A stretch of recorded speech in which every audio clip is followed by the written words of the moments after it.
Hello guys and welcome back to a brand new video.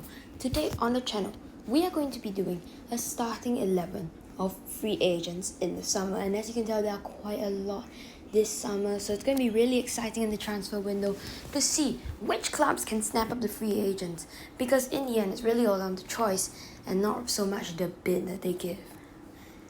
Well, in goal, we've got Hugo Lloris, and he has yet to negotiate a new deal at Spurs after 9 years at the club. But his future could become clearer following Antonio Conte's arrival as coach earlier this month. He's interested in the free agent move to MLS at the end of his contract, and he will not be short of offers. So yeah, Hugo Lloris is an amazing player, but I guess he's getting a little bit old for Spurs, and I think Antonio Conte would want to bring in someone newer and better to the squad. I'm really not too sure which club he'll go to. Like they said MLS, because I think that's because MLS usually for like retiring players as well, and I think it'll be the best league for him as well, because I don't think in Europe's top 5 leagues, I don't know, he's a little bit old. I don't know if he'll be able to compete at such a high level anymore. At right back, we've got Noussair Mazraoui. Now, it's said that Arsenal and Leeds are both monitoring his situation at Ajax because he is able to negotiate a move to a non-Dutch club in January. The 23-year-old, who has been with Ajax since the age of 8, has made an impressive start to the season, and he scored 4 goals and had 3 assists for Erik ten Hag's team. Even though Cesar Azpilicueta offers a more experienced free agent option at right back, and Aurier's deal at Villarreal is running out next June, we still went for Mazraoui at right back because he has a promising future ahead of him, and he could prove to be a fixture at the next club that he goes, and Ajax could rule letting him go. Next up, we've got Antonio Rudiger, one of the best centre-backs right now. He's 28 years old and is the subject of interest from Bayern Munich and Real Madrid. He is yet to commit to a new deal because I think his wage demands were quite a lot and the club wasn't willing to work it out with him. So yeah, he will be available for free right now already. I think all these players are available to negotiate right now, but they'll only move next summer. So whichever club secures him, I think it will be a great deal. Especially because he's on a free. I mean, he has such high quality, and he's also one of the best Chelsea defenders and one of the best centre backs in the Premier League right now. So whoever secures him will be having a very good option at the back. Next is Niklas Süle. Bayern's interest in Rudiger is partly influenced by, the uncertainty of Niklas Süle, and he has rejected the club's attempts to extend his contract. He's only 26, and he has a great ability to play at the top level throughout a potential 4 or 5 year contract, especially because he is not as old as Rudiger. He's 2 years younger, so could prove to be more valuable for clubs, not just because of because of the playing time they can get out of him. And yeah, I think he will be a good signing, and it didn't occur to me at first, but now that I think about it, there could be a chance that maybe Bayern pick up Rudiger and Chelsea pick up Süle. It would be quite funny. At left back, we've got one of the best left backs of his time, Marcelo. He's 33 years old.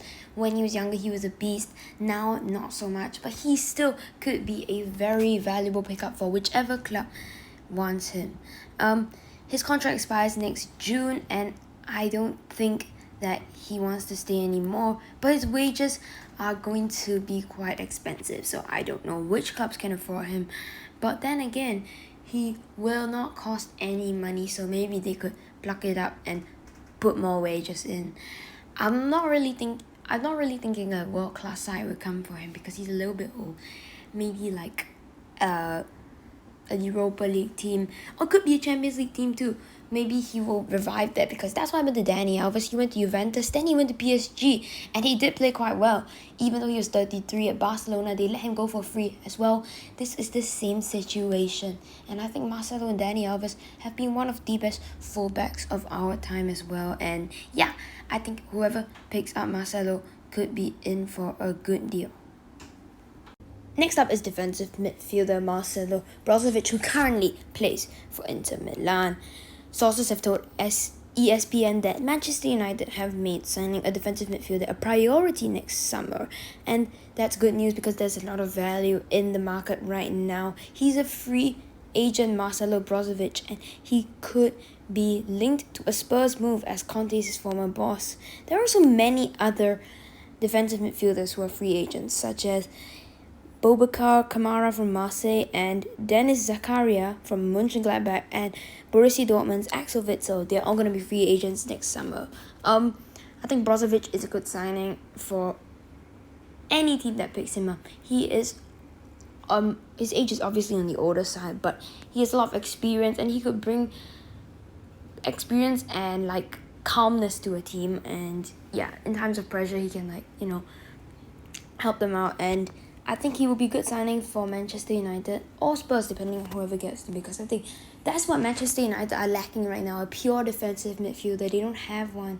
They've got McTominay, but he's not exactly up to the standards of Manchester United. Pogba, he's not a defensive midfielder. He's more of an attacking midfielder, and that's probably why he's not being played there. But we're going to talk about Paul Pogba next, as well as our next player on the starting 11 is Paul Pogba at central midfield.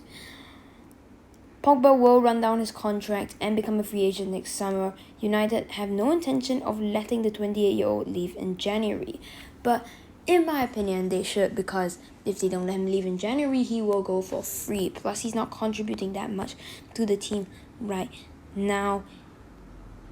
By the time he's fit to return, he should be able to negotiate a free summer switch to a non-English team, because he has sustained a thigh injury while on international duty, so he could miss up to 2 months. And yeah, obviously Real Madrid, Juventus, and PSG all have a long-term interest. But if he becomes a free agent next summer, an English team could also move for Pogba, but I think it's more likely he's going to go abroad, and probably either to Real Madrid or Juventus. He hasn't really shown too much interest in PSG, and when he was at Juventus, he kept saying about how his 3 targets were United, or stay at Juventus, or go to Real. And he did talk about how Real were the best club in the world, so he could be going to Real, but he also could be going to Juventus because it's his former club. I don't think he'll go to PSG. Next is Franck Kessie from AC Milan, and this guy is going to be a really good signing for whoever snaps him up for free. He has rejected Milan's attempts to secure him a new contract and is approaching his 25th birthday next month. So he's not that old yet. He's a young player, and he has a lot to provide to whichever team buys him. I think that whoever gets him is going to come up with a bargain, and I think he will be one of the best players to come in world football. Last but not least, we reach the forward line of our starting 11. First up is Paulo Dybala. He's 27 years old. He has not put pen to paper on his contract, and he will be available to agree for a free summer move to a non-Italian club from January onwards. And yeah, I think he's an absolutely amazing player, and he came close to joining Spurs in 2020, and there will be Premier League interest alongside potential options in France and Spain for the forward. I think he is a very good player, and I guess when Ronaldo came, it kind of stopped him from playing at his best because he was not the main forward at the club anymore. But I think now he can, but I guess a little bit of his potential is gone, and it's a little bit sad because he was tipped to be one of the next big players in the world, with Mbappe and Haaland weren't really youngsters then.